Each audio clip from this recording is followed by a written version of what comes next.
A second Hyundai motor supplier has been accused of violating child labor laws. On Monday, the Department of Labor accused SL Alabama of employing underage workers at a factory in Alexander City, Alabama. The company, a subsidiary of South Korean SL Corporation, makes headlights, rear lights, and other parts for Hyundai and Kia, a Hyundai Motor Group-controlled company. According to Reuters, which reviewed the federal court filings, SL Alabama has repeatedly violated labor laws since last November.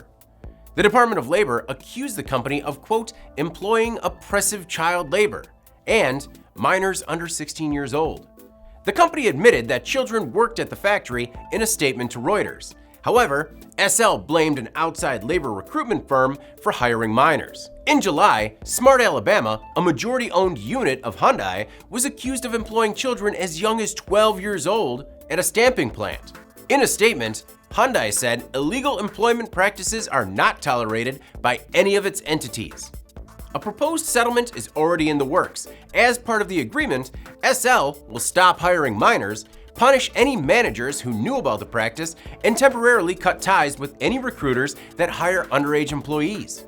It's unknown how many SL employees were minors or their roles at the company.